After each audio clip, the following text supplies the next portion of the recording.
നമ്മുടെ അപ്പനെ അമ്മേനെ സ്നേഹിച്ച് എടാ മക്കളെ ഒരുത്തിന് തോന്നണ അപ്പനെ കൊല്ലാന്നൊക്കെ മനസ്സിലാവുന്നില്ല. ഇതൊക്കെ നടക്കുന്നത് ബേസിക്കലി സിന്തറ്റിക് ഡ്രഗ്സിന്റെ ഇൻഫ്ലുവൻസ് കൊണ്ട് മാത്രമാണ്. ഇത് കേൾക്കുമ്പോ വിഷമിക്കില്ല. ഇത് ഭയങ്കര ഒറിജിനൽ ആയിട്ടുള്ള ഇത് ഭയങ്കര റിയൽ ആയിട്ടുള്ള കാര്യമാണ്. സിന്തറ്റിക് ഡ്രഗ്സ് നമ്മുടെ പിള്ളേരുടെ തലച്ചോറിനെ തിന്നോണ്ടിരിക്കുന്നതാണ്. മക്കളെ പ്ലീസ്, ഗവൺമെന്റ് ഇപ്പൊ ഇത് വേടനി എന്ന് പറയുമ്പോഴേ മൈരെ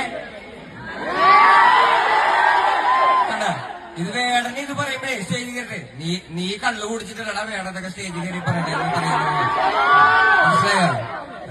പക്ഷെ ഇത് നമ്മൾ ശ്രദ്ധിക്കേണ്ട ഒരു കാര്യമാണ്. ഇത് നമ്മുടെ ഒരു ജനറേഷനെ ഫുള്ള് നശിപ്പിച്ചുകൊണ്ട് ഇങ്ങനെയാണ് മക്കളെ നമ്മൾ കാണല്ലേ. എന്റെ അനിയന്മാരൊക്കെ ഇതിനകത്തില്ലേ, എനിക്ക് എത്ര കൊച്ചു അനിയന്മാരുണ്ടെന്നറിയാം. അവന്മാരൊക്കെ ഇതിനകത്താണെന്നേ. ദയവ് ചെയ്ത് മക്കളെ നമ്മൾ ശ്രദ്ധിച്ചു കഴിഞ്ഞാൽ നമ്മുടെ അപ്പനെയൊക്കെ അമ്മേനെയും മര്യാദയ്ക്ക് നോക്കി നല്ല ഫാമിലിയൊക്കെ റൺ ചെയ്ത് സുഖമായിട്ട് ജീവിക്കാം. ഇല്ലെങ്കിൽ മൂഞ്ചി തെറ്റിരിക്കുള്ളൂ.